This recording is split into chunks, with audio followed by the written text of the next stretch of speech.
Welcome to the Career Studio, a USU career services podcast that helps you navigate your career path. Thanks for joining us for our Friday face-to-face episode. I'm Marissa Armistead, your host, and I am so excited to have Danon Loveland, one of our very own USU career coaches, joining us on the show today. Welcome, Danon. Thank you. Thanks for having me. Danon graduated from USU with a bachelor's degrees in journalism and communication with an emphasis in public relations and business. He gained experience in operations, planning, social media, marketing, and PR consulting. He then pursued a master's degree in psychology through USU's professional school counseling program that led to a position with the Huntsman School of Business in Student and External Affairs. After 5 years, he made a transition to career services and now works as a career coach, course developer, and instructor for USU. So, Danon, totally embarrassing you here. You mentioned that as a child, you collected Pez candy dispensers. So I'm wondering, is there a story behind this collection? Where did this interest begin? Yeah, I don't know if there's a story behind it. I think I've just always had an interest in collecting things. And, Pez dispensers are one of those things. They're easy to collect. So, are you on the lunchbox collecting pack? I don't have lunchboxes. No, I'm trying to think, what other things do I collect? Careers. I collect careers from people, and just as a career coach, it's one thing that probably, if I really thought about like my love of collecting, it makes sense that I'd go into career coaching, right? And that's what I get collecting to do. all of the knowledge. Yeah, I get to collect all these ideas and all these different careers and opportunities and share them. So absolutely. Oh, I love that. I love that tie-in. Well, we thought it would be fitting to start off a new year by discussing career non-negotiables, or the make and breaks that help us decide whether a job is going to help us move forward on that career path and lifestyle we want, or maybe when it isn't. So, Danon, I'd love to start off our conversation today by really reflecting on the very first job you had. Maybe we'll say very first paid job. So what was that job like? Okay, yeah, that's a good question. So my dad owns a bicycle shop. And so my first job was working for him and his bicycle shop. I think my very first job, I was pretty young. I probably just cleaned the bikes. That was my job, is to make sure the bikes were clean and shiny. So, oh my goodness. I love that. Okay. So taking it a step further here,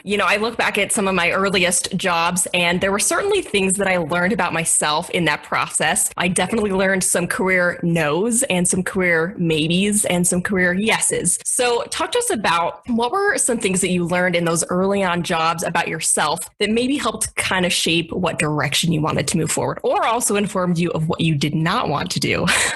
Yeah, that's a good question. Working with my dad, he was more or less the only person there. It's a one-man show at the bike shop. So if he wanted to take a day off, he could, but that also meant he wasn't selling bikes or wasn't fixing bikes and thus wasn't making money. And so some of the first things that I learned kind of about a career and what I looked for and what I wanted was, I didn't know if I really wanted to own my own business. It was just one of those things that I thought like, I want maybe a little more flexibility to take a day off if I wanted to and be okay without the stress and pressure of being a one-man show or something. So absolutely. Yeah. Well, I think that's a great insight. So many of our students are considering business, and for great reasons, but there are some of those real factors that you have to take into consideration. Just like you pointed out, days off aren't the same as just clocking into that time card and saying, oh, I would like to get this Friday approved for time off. Not quite the same story with your own business. So I think that's a really interesting insight that you gained at a pretty young age. So I love that. And I'd like to move forward a little bit. So I'm curious. So after you earned your bachelor's degrees, what were some of the career priorities that you had at that point? Were you looking at, I just need to make certain pay grade? I know lots of college students are eager to see that jump in pay. So were you looking at pay? Were you looking at just getting specific industry experience? Talk to us about what were some of those first career priorities right out of college? So my first priority right out of college was to have a job that had health insurance, which is, I think, kind of interesting. That felt like a career job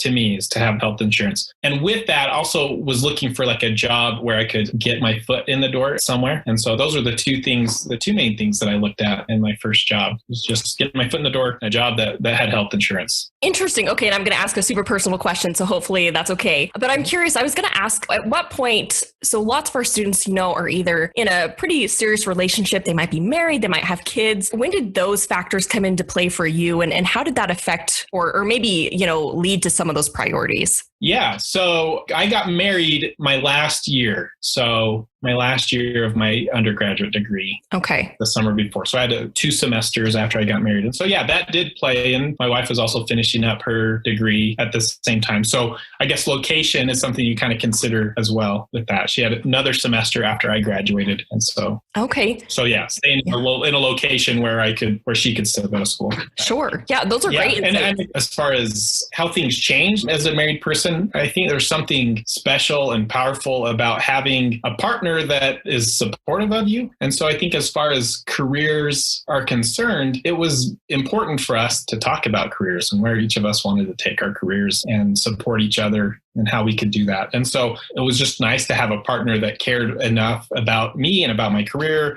and that I cared enough about her and her career that we had those discussions. So absolutely.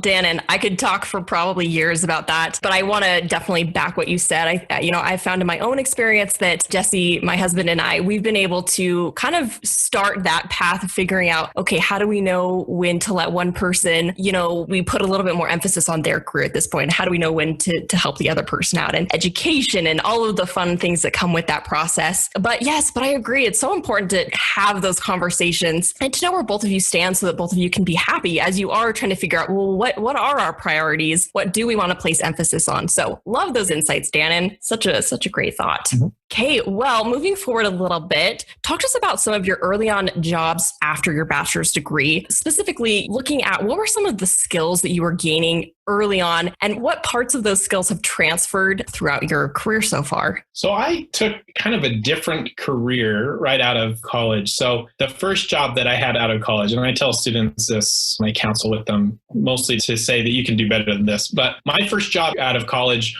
was working in a replacement parts warehouse.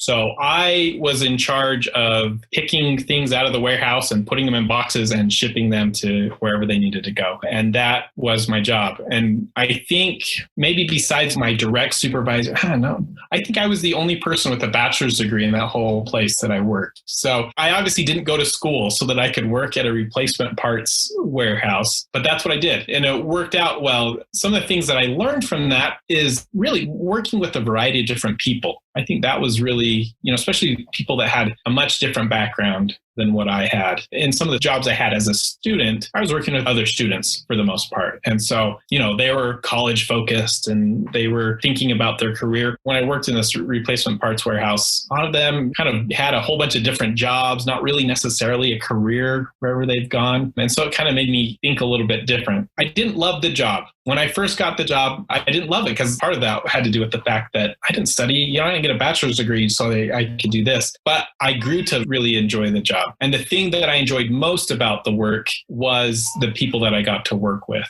Another thing that I enjoyed too was some of the conversations I was able to have. There are times in your life and your career that you will work a job that is always with you, right? Like, so you go home and that job's always with you. And this was a job that wasn't that way. There's no point even thinking about replacement parts when I got home. And so it was a job that I left there and I kind of enjoyed that about it too. So. Well, and you hit on an interesting point. Okay, so job versus career. I want to dive into that concept a little bit more. Oftentimes students, upon graduation, they think, I want to get a job, which is a great thought. However, you pointed out that there's a difference between getting a job versus building a career. So talk to me a little bit about maybe the difference or the nuances in between those two.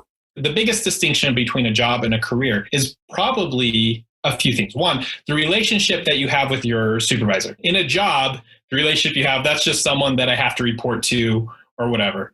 Whereas I think more of a career, that relationship that you have with the supervisor, it's someone that you can share your goals with. It's someone that you can talk to about what I'm looking for in the future and how I'd like to move up or gain additional responsibilities. Now, you can do similar things in a job, but oftentimes it's not kind of viewed in that same way. So that's one of those things that is the biggest difference between a job and a career.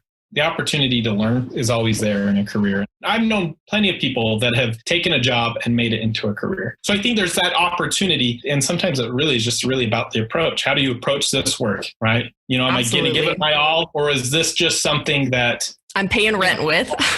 Pay rent. Yeah, clock in, clock out. I've seen some people that have been very successful making a job into a career in a setting where other people totally take a different approach. Here's an example, I think. I have an uncle who, when he was in high school, he worked at McDonald's. And for a lot of people, working at McDonald's is very much a job, right? Not so much a career. I mean, obviously you can work for corporate or whatever, but he was working at a McDonald's franchise, but he worked really hard. And when there was opportunities to move up into management and leadership, he took those. Part of moving up into management for him was additional training. McDonald's has, I think it's called Hamburger U, or it used to be called like Hamburger University or something like that. It's really funny. And so he took advantage of that, and he had got this additional training, which I don't know if at that point he thought I'm going to make McDonald's into my career, but he took advantage of those opportunities. Later on, as he got into college, he took a job working at a call center, which is another one of those things that people would think, oh, that's very much a job, not a career, right? Like who makes a career out of working at a call center?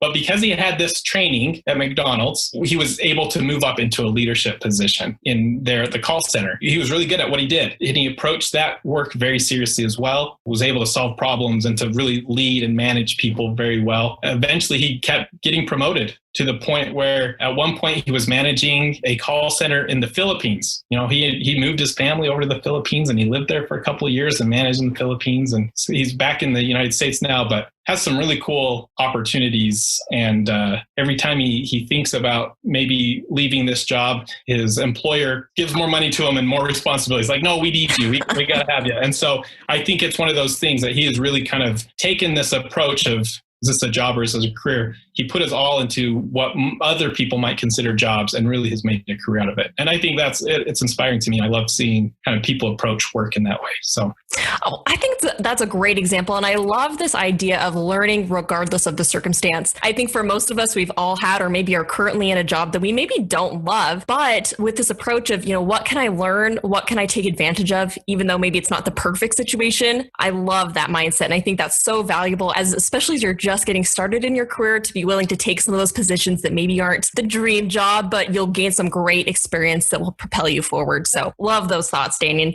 Thanks so much for sharing. So I want to move forward back to kind of your story. So in 2010, you decided to go back to school and earn a degree in psychology, focusing on school counseling. So I'd love to hear a little bit more about what prompted you to make that decision and then where that kind of led you next. While I was working at the replacement parts warehouse, this was a company that had a lot of other great products. And I thought like, hey, I think I want to do marketing. This is an opportunity. Maybe if I get this job in the replacement parts, I can apply for other jobs and they'll see, oh, you work at the same organization. Well, hey, let's bring you in for an interview. I did that for, I think it was a year and a half, applied to a whole bunch of jobs, wasn't getting any feedback. I know a little bit more now. I would probably approach the whole situation a bit different than I did at that time, but it's kind of frustrating to me. And I thought like, oh, maybe this whole strategy of getting my foot in the door was not one that was worthwhile. And so I started thinking about other things. So my wife's grandfather started the school counseling program. And I got talking to him a little bit about education and kind of the career plans that I had thought and places I would like to see my career go.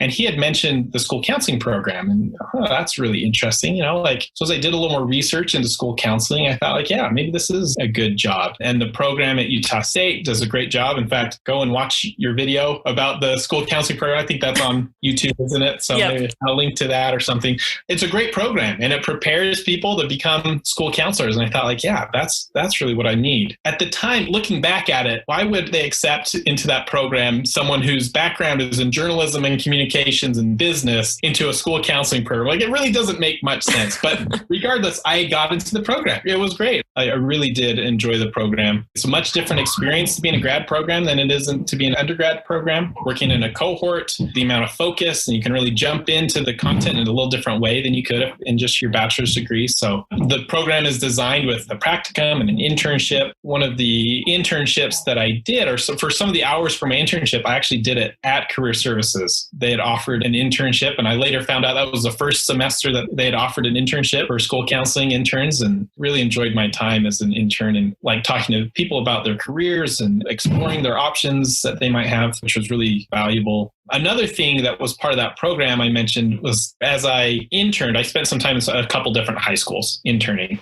And there's things I really loved about high school counseling. Most of those dealt with careers and helping students in their careers and life planning and college readiness and all of that. And I really enjoyed that. There are also aspects that I wasn't quite as excited about. Some of the social, emotional learning and some of the problems that students had that you might have to deal with as a school counselor was not as exciting. It was, in fact, pretty stressful for me. And so it was interesting interesting, took those opportunities to kind of evaluate what I wanted to do. So while I was in that graduate program, I applied for a job at Utah State University and got a job as a staff assistant, not some fancy pants job, just as a staff assistant at the Huntsman School of Business, working specifically in their internship office. That was wonderful. I wasn't working necessarily as a counselor, but I did realize that I really liked the environment of higher ed, and I liked being able to work with those students, and it was really an enjoyable thing for me. So yeah, Dan, and one thing that really stood out to me as you were sharing all of that was the pros of going out and trying different things. And I think internships are a great space to do that because you don't have to necessarily commit like you do a job. Oftentimes, I think we only learn about ourselves until we're put up against something that we either love or don't love. And so I think internships are a great way to really test the waters and figure out, just like you said, do I like working with this population of people? Do I enjoy doing this on a daily basis? And so getting your feet wet was a great indicator of, one, your values, and then two, what kind of career you could be informed about based on those values. So really love those insights. Okay, so I do want to make sure we have time to chat a little bit about your current role as a career coach. So I'd love to hear, what were some of the reasons that you were really interested initially in the job that you have now? Talk to us about, what was that decision-making process like? Do I want the job? Do I not want the job? Take it away. Talk to us about that. Yeah, that's a good question. So as was mentioned, that attitude of taking opportunities has been a part of my college experience for quite a while. When I was in high school, I wasn't so much that way, but I got that way like the end of my junior year. My senior year, it's like, oh man, I missed out on a whole bunch of things because I wasn't very outgoing. I didn't really take opportunities like that. And so when I got to college, my attitude kind of changed a little bit, and I took advantage of every opportunity that I could. So I did take that seriously. Some of those things I did internships, right? Like, so I would get emails from career services and they'd have lists of internships, and I'd always take that really seriously. I'd look at through what opportunities I had there, and I would look at what could I do. And I would even apply for internships that I maybe wasn't 100% on board for, but I'm at least curious enough to try it out. And some of those I got, and I'm pretty sure some of those internships I was given because there was probably not very many candidates that put their hat in the ring.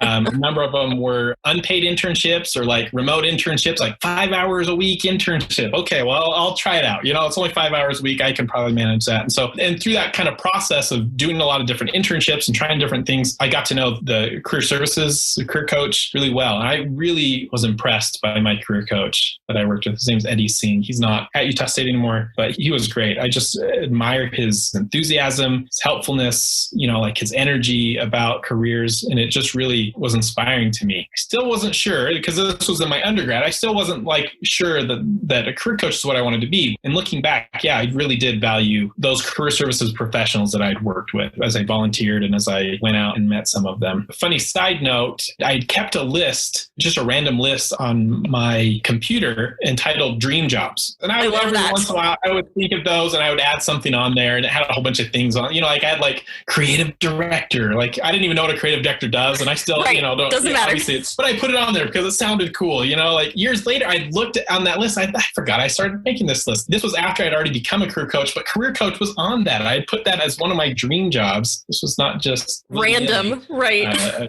Random thing, right? It really did happen. I remember thinking a couple times as my undergrad, I was like, well, maybe I like Eddie Singh. I like what you do enough. Maybe I'll just be a career coach. That seems cool. But for whatever reason, in my mind, I thought oh no, career coach. What the heck is that even? I can't. And so it's funny how things kind of do come full circle sometimes. There's definitely an aspect of networking and connecting and going out of your way that really makes a difference when it comes to making careers. And so as an undergrad, one of those people I met while I was an undergrad student was Kristen Clark, and she was over the internship program at the Huntsman School. And I got to know her fairly well, and she referred me to internships and stuff. Later, after I'd graduated, I had applied for a job in her office, and she knew who I was. She knew the kind of personality that I had and the outgoing attitude that I had towards careers. And I applied for a job, and she interviewed me and more or less took a chance on me. And it really kind of made a difference for that. Later, she made a move to the career services office. And when a position opened, she actually called me up and said, hey, Dannon, we have this position at the career services office. I think you'd be a great candidate. I would love for you to be able to apply for this. And I thought